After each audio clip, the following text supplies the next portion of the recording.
buat pedoman-pedoman supaya usaha retail atau warung bisa tetap maju. Jadi saya harap untuk bisa menyimak secara lengkap untuk penjelasan-penjelasan yang akan kita sampaikan. Ya, semoga menjadi manfaat buat kita semua. Semangat pejuang receh.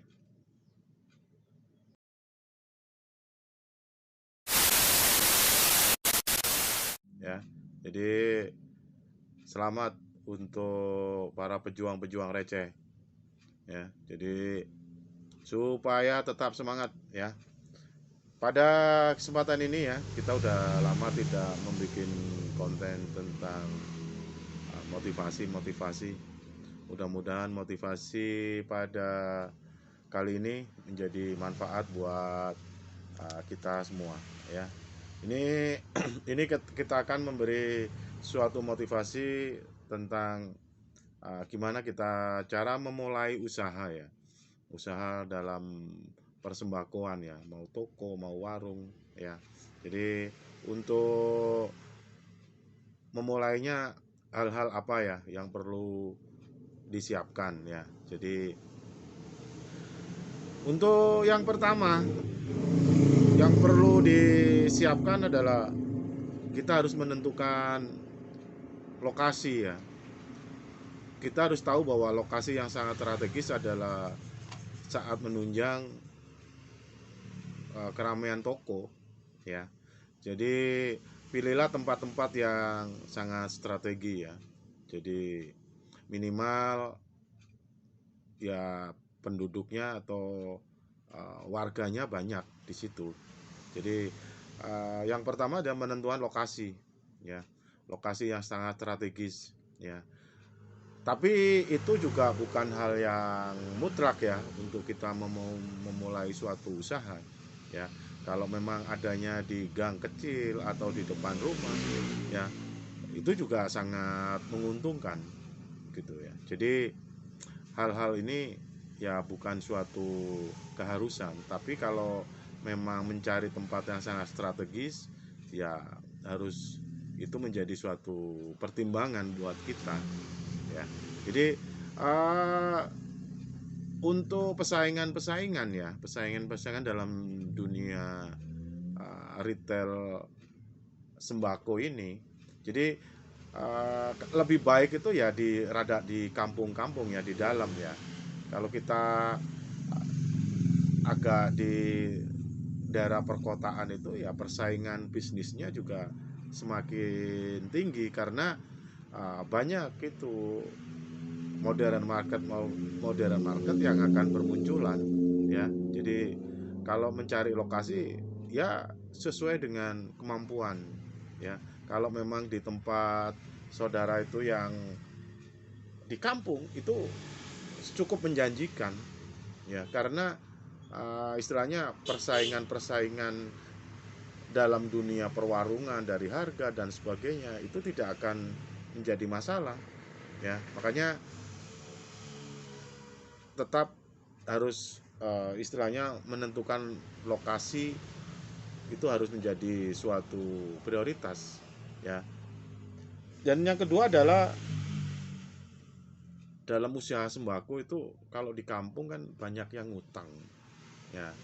Jadi kita harus bisa mengantisipasi orang yang mau hutang-hutang itu.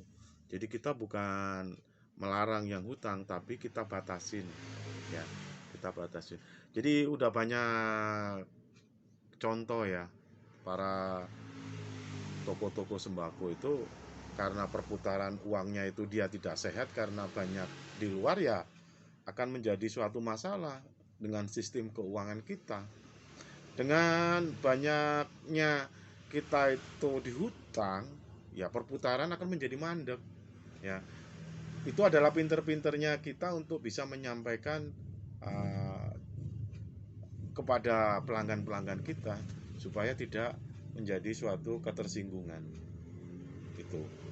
Yang ketiga, kita harus bisa pinter-pinter mencari uh, barang ya, atau pada saat belanja kita harus mencari agen-agen yang mempunyai harga yang murah ya. Jangan terpanjang ke dalam satu agen. Dengan kita berusaha mencari agen-agen yang lebih murah, kita akan mendapatkan keuntungan yang lebih banyak. Dan cari yang agen-agen yang ada promo, tapi barang itu adalah barang yang cepat laku, gitu loh. Dengan barang-barang yang cepat laku ini ya akan menjadi istilahnya profit kita yang sangat bagus, gitu ya. Jadi yang ketiga adalah cari barang-barang, kita harus pintar-pintar mencari barang-barang yang perputaran itu cepat dan harganya itu murah. Ya, dengan perputaran cepat dan harga murah, kita akan menjadi keuntungan kita itu akan lebih besar kembali. Yang keempat ya, kalau kita udah toko udah berjalan, kita itu banyak yang barang-barang titipan, ya. Tapi hati-hati dengan barang-barang titipan itu ya, kayak kerupuk, kayak itu kita harus mempunyai kontrol yang baik, gitu loh ya. Jadi dengan barang-barang titipan itu kita itu menjual dulu baru membayar. Otomatis kita seakan-akan ya dimodalin, ya. Jadi kita harus memperbanyak barang-barang titipan tapi yang laku. Jadi kita harus selektif sebagai toko ya, mencari barang-barang yang laku yang untuk dititipkan gitu. Terus yang kelima adalah hindari barang-barang yang slow moving, ya. Jadi slow moving itu barang-barang yang lakunya itu agak lambat. Dengan lakunya agak lambat, perputaran uang akan menjadi tidak sehat, ya. Jadi hindari barang-barang yang slow moving. Kita menyediakan barang tapi jangan terlalu banyak. Itu kan barang-barang akan mengendap di situ, modal kita akan mengendap di situ.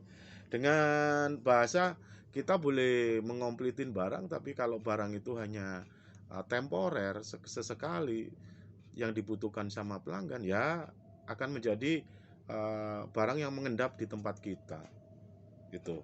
Jadi kita ngomplitin barang tapi tidak menjadi suatu bumerang buat kita karena barang itu akan susah laku, ya, seperti itu. Terus yang keenam adalah tetap kita menyampaikan pesan. Jadi poin-poin dasar ya, tentang pelayanan, ya, tentang jam buka, jam tutup, ya, tentang kekompletan barang, ya, itu yang perlu diperhatikan, ya.